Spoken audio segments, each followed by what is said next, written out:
We've been using podcasting, LinkedIn, and YouTube combined to generate leads for about 4 years now. And the first mistake that I see business owners make is thinking they want more leads. I used to think that booked calls was the answer, but once you get into the 7, 8, and 9-figure businesses, you realize that nobody wants more calls. They don't even want more leads. All they want is more clients. So if you're still optimizing for number of leads or number of booked calls, you're not seeing the bigger picture. At this point, we've eliminated discovery calls. Now our clients either come in through a direct message, through our email campaigns, or through a referral. Same exact content system. We've made some changes over the years, but for the most part, everything else is the same except for the way they get to us. And when you combine inbound with outbound, you can create a system that brings the leads to you where you get to send them the prices and the packaging, so that discovery call turns into a confirmation call. And that is the big one for founders. So whether you're working with a founder or you are a founder yourself, that's a mindset switch. You don't need leads, you need clients. We generate leads from podcasting, and more specifically, certain types of podcasts with certain types of clips. And a mistake that I see founders make all the time is that they don't wait long enough for it to work. And I'm not saying it's going to take 6 months. Some of our most successful clients took 3 to 6 months to start seeing inbound clients from their podcast, but it doesn't even have to take that long. What you have to know, though, is that for it to work at its highest capacity, you have to wait. And that's just reality. So when in doubt, wait it out. Whether it's podcasting or text content or short form videos, the one thing that's really tough to know is if your content sucks. And the best way to do that is to pay somebody to tell you, because nobody is going to tell you it sucks for free. It's a really weird concept, but that's half of coaching. Half of the power of coaching is getting an outside perspective on what you're doing, but an objective perspective where people don't tell you what you want to hear, but they tell you what you need to hear. And this is the mistake that I see founders make all the time, is they actually don't know how bad their content really is. So if you want a true perspective, do not get it from somebody you hired or somebody who's working for you.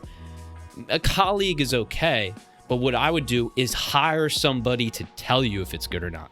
Because in that case, they're working in your best interest, not theirs.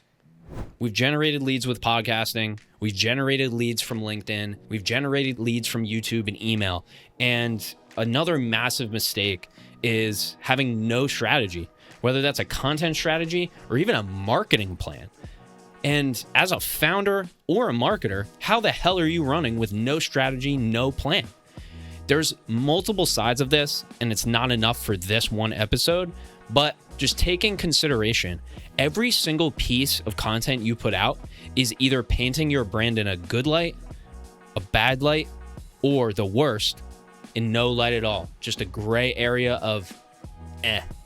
So back to the last mistake that I mentioned, hiring coaching or hiring an outside firm to help you build that strategy is a massive, massive piece of successful content.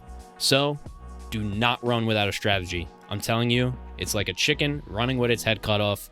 You don't know where you're going, you don't know what you're doing, and you don't know how to get there. Video content is everywhere now. The internet is basically video. Because I don't know about you, but I haven't read a blog, I don't think ever. So I watch videos all the time because I'm used to that.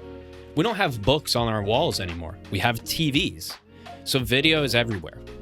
And if you want to start easy when it comes to creating content, if you already have a successful business, you already have clients, you already have referrals, and you want to start making social media content, the easiest way to do it is to start with text.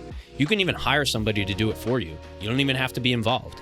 The harder way to do it, the way that takes a little bit more time, but gets you 10 times more benefits, is to create video content or to do something like I'm doing right now, Or you can look at the myriad of client interviews we've done where they talk about why they went ahead and started a video podcast and how it's the highest leverage thing they do. So if I were to give any advice to a successful business owner looking to create social media content, it would be to start with video. Sure, it's going to be a little bit more awkward. Sure, you don't like your voice. You don't like yourself on camera, but who does? You're going to have to get over the learning curve. You already started this business and you're going to start brand new on video. But I guarantee you, after you do it for a few weeks, maybe even a few days, you're going to get much more comfortable with it. You're going to get used to it and you're going to learn to love it. And you're even going to start recording videos on your own when you don't have to.